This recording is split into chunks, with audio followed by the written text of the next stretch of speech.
Hi అండి అందరికీ welcome back to my channel. ఈరోజు నేను ఎంతో రుచికరమైన బెండి మసాలా కర్రీని ప్రిపేర్ చేయబోతున్నానండి। ఈ బెండి మసాలా కర్రీ చాలా టేస్టీగా ఉంటుందండి। రోటీస్లో కానీ పుల్కాస్లో కానీ రైస్లో కానీ బిర్యానీస్లో కానీ చాలా టేస్టీగా ఉంటుందండి। పిల్లలు కూడా చాలా ఇష్టంగా తింటారండి। ఈ బెండి మసాలా కర్రీని మనం ఈ విధంగా ప్రిపేర్ చేసుకుంటే ఇప్పుడు మనం ఈ కర్రీని ఎలా ప్రిపేర్ చేసుకోవాలో చూద్దాం రండి। బెండి మసాలా కర్రీ తయారీ విధానం కోసం ముందుగా నేను ఒక పావు కేజీ బెండకాయలను ఇలా మీడియం సైజులో కట్ చేసి పెట్టుకున్నానండి। ఇలా మీడియం సైజులో కట్ చేసి తీసుకోవాలి। తర్వాత ఒక ఉల్లిపాయని ముక్కలుగా తరిగి వేసుకోవాలండి। ఇలా సన్నగా ముక్కలుగా తరిగి పెట్టుకోవాలి। తర్వాత 2 పచ్చిమిర్చిని ఇలా సన్నగా తరిగి పెట్టుకోవాలండి, మధ్యలో కట్ చేసుకొని। ఇప్పుడు మనం తయారీ విధానం ఎలాగో చూద్దాం రండి। ముందుగా మనం స్టవ్ వెలిగించుకొని ప్యాన్ పెట్టుకోవాలి। ఇప్పుడు ఇందులోనే మనం కొంచెం ఆయిల్ని యాడ్ చేసుకోవాలి। ఆయిల్ని యాడ్ చేసుకొని బెండకాయల్ని ఫ్రై చేసుకోవాలండి। తగినంత ఆయిల్ని వేసుకొని బెండకాయల్ని వేసుకొని ఫ్రై చేసుకోవాలి। ఆయిల్లో మనము బెండకాయల్ని ఇలా తరిగి వేసుకోవాలండి। బెండకాయల్ని మనం ఇలా ఫ్రై చేసుకుంటే బెండకాయల్లో ఉన్న జిగురంతా పోతుందండి। కొంతమందికి జిగురు ఇష్టం ఉండదు కదండి, అందువల్ల మనము బెండకాయల్ని ఇలా ఆయిల్లో ఫస్ట్ మనం ఫ్రై చేసుకోవాలి। ఇలా జిగురు అంతా పోయేంత వరకు ఫ్రై చేసుకోవాలి। స్టవ్ సిమ్లో పెట్టుకొని ఫ్రై చేసుకోండి। ఇలా 2 నిమిషాలు ఫ్రై చేసుకుందాము। బెండకాయల్లో జిగురంతా పోయిందండి।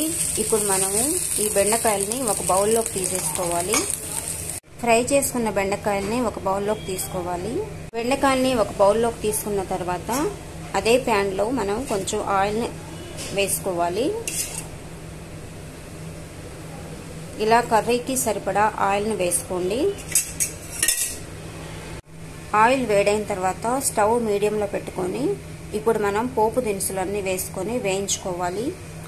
నేను 1 టేబుల్ స్పూన్ ఆవాలు యాడ్ చేస్తున్నానండి, 1 టేబుల్ స్పూన్ జీలకర్ర, 1 టేబుల్ స్పూన్ మినపప్పు, 1 టేబుల్ స్పూన్ పచ్చిశనగపప్పును వేసుకొని వేయించుకోవాలి। పోపు దినుసులన్నీ కూడా బాగా వేగిపోయాయండి। ఇప్పుడు మనం ఇందులోనే సన్నగా తరిగి పెట్టుకున్న ఉల్లిపాయ ముక్కల్ని పచ్చిమిరపకాయ ముక్కల్ని యాడ్ చేసుకోవాలి।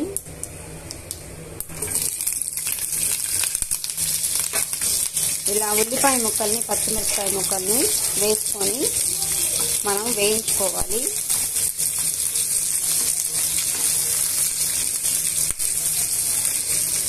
ఇలా ఒక 2 నిమిషాలు వేయించేసుకోవాలి। ఉల్లిపాయ ముక్కలు పచ్చిమిరపకాయ ముక్కలు వేగిపోయాయండి। ఇప్పుడు ఇందులోనే మనము ఒక 2-3 టేబుల్ స్పూన్లు అల్లం వెల్లుల్లి పేస్ట్ని యాడ్ చేసుకోవాలి। ఒక 2 టేబుల్ స్పూన్ అల్లం వెల్లుల్లి పేస్ట్ని యాడ్ చేసుకోండి। యాడ్ చేసుకున్న తర్వాత పచ్చివాసన పోయేంత వరకు వేయించుకోవాలి।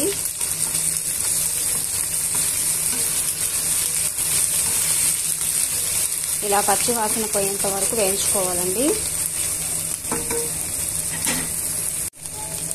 ఇప్పుడు మనం ఇందులోనే టొమాటోని గ్రైండ్ చేసి పెట్టుకున్న పేస్ట్ని యాడ్ చేసుకోవాలి। మీరు టొమాటో పేస్ట్నైనా వేసుకోవచ్చు, లేకపోతే సన్నగా తరిగిన టొమాటో ముక్కలనైనా యాడ్ చేసుకోవచ్చండి। ఇలా టొమాటో ప్యూరీని యాడ్ చేసుకొని ఇలా మిక్స్ చేసుకొని పచ్చివాసన పోయేంత వరకు ఉడికించుకోవాలి। మూత పెట్టుకొని ఉడికించుకుందామండి। స్టవ్ని మీడియంలో పెట్టుకొని మనం మూత పెట్టుకొని ఒక 2 నిమిషాలు ఉడికించుకోవాలి। ఒకసారి మూత తీసి చూద్దామండి। పచ్చి వాసన అంతా పోయిందండి। ఇప్పుడు మనం ఇందులోనే కారంని యాడ్ చేసుకోవాలి। ఒక 2 టేబుల్ స్పూన్లు కారంని యాడ్ చేసుకోండి। తర్వాత 1 టేబుల్ స్పూన్ పసుపుని యాడ్ చేసుకోవాలి। 2 టేబుల్ స్పూన్ ధనియాల పౌడర్ని యాడ్ చేసుకోండి। తర్వాత రుచికి సరిపడా ఉప్పుని యాడ్ చేసుకోవాలి। ఉప్పుని యాడ్ చేసుకున్న తర్వాత ఇవన్నీ బాగా మిక్స్ చేసుకొని ఉడికించుకోవాలి।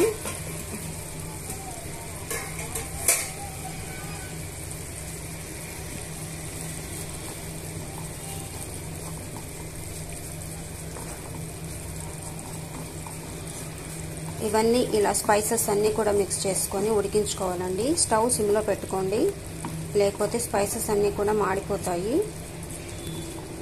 స్టవ్ సిమ్లో పెట్టుకొని మనం మూత పెట్టుకొని ఒక 2 నిమిషాలు మగ్గించుకోవాలి.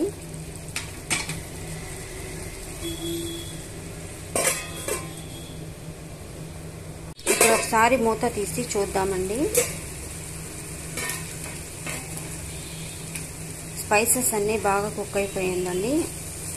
ఆయిల్ కూడా సెపరేట్ అయిపోయింది. ఇప్పుడు మనం ఇందులోనే కొంచెం గరం మసాలా కూడా యాడ్ చేసుకోవాలి. 1 టేబుల్ స్పూన్ గరం మసాలాని యాడ్ చేసుకోండి. యాడ్ చేసుకున్న తర్వాత ఇవన్నీ బాగా మిక్స్ చేసుకొని మగ్గించుకోవాలండి.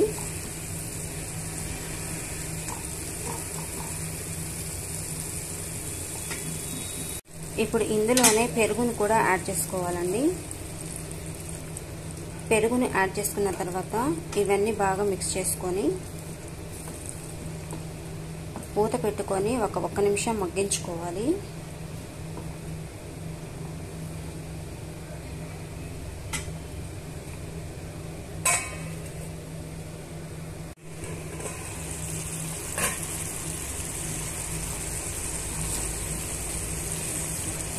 కర్రీ అంతా బాగా కుక్ అయిపోయిందండి. ఇప్పుడు మనం ఫ్రై చేసి పెట్టుకున్న బెండకాయని మనము ఈ కర్రీలో యాడ్ చేసుకోవాలి.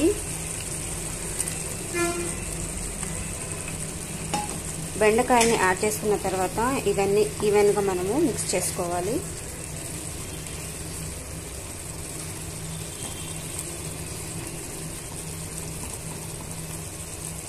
ఇప్పుడు ఇందులోనే తగినంత వాటర్ని యాడ్ చేసుకోవాలండి.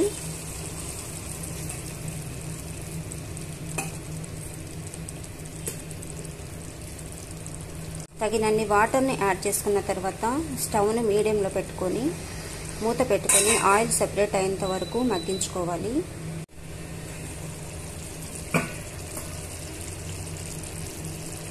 కర్రీ బాగా కుక్ అయిపోయిందండి. ఆయిల్ కూడా సెపరేట్ అయిపోయింది. ఇప్పుడు మనం ఉప్పు సరిపోయిందో లేదో ఒకసారి చెక్ చేయండి. చెక్ చేసుకొని ఉప్పు సరిపోకపోతే ఉప్పు వేసుకోండి. ఇప్పుడు ఇందులోనే 1 టేబుల్ స్పూన్ మెంతి పొడిని కానీ లేకపోతే కసూరి మేతిని కానీ యాడ్ చేసుకోండి. మీ దగ్గర కసూరి మేతి ఉన్నా కూడా కొంచెం యాడ్ చేసుకోండి, లేకపోతే మెంతుల పొడిని 1 టేబుల్ స్పూన్ యాడ్ చేసుకోండి.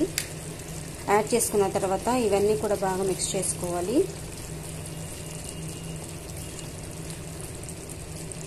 మిక్స్ చేసుకున్న తర్వాత ఇందులోనే సన్నగా తరిగి పెట్టుకున్న కొత్తిమీరను కూడా యాడ్ చేసుకోవాలి. కొత్తిమీరని యాడ్ చేసుకున్న తర్వాత ఇవన్నీ ఈవెన్గా మిక్స్ చేసుకోవాలండి.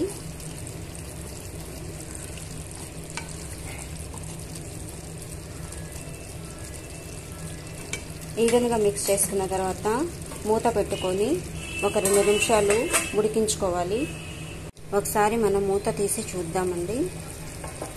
కర్రీ బాగా కుక్ అయిపోయిందండి. ఆయిల్ కూడా సెపరేట్ అయిపోయింది. ఇప్పుడు ఎంతో రుచికరమైన బెండి మసాలా కర్రీ రెడీ అయిపోయినట్లేనండి. ఇప్పుడు మనం స్టవ్ ఆఫ్ చేసేసుకుందాము. ఈ బెండి మసాలా కర్రీ చపాతీస్లో కానీ, రైస్లో కానీ, పుల్కాస్లో కానీ, రోటీస్లో కానీ చాలా చాలా టేస్టీగా ఉంటుందండి. మీకు రెసిపీ నచ్చినట్లయితే ప్లీజ్ లైక్ చేయండి, షేర్ చేయండి అండ్ సబ్స్క్రైబ్ చేసుకోండి. Thank you.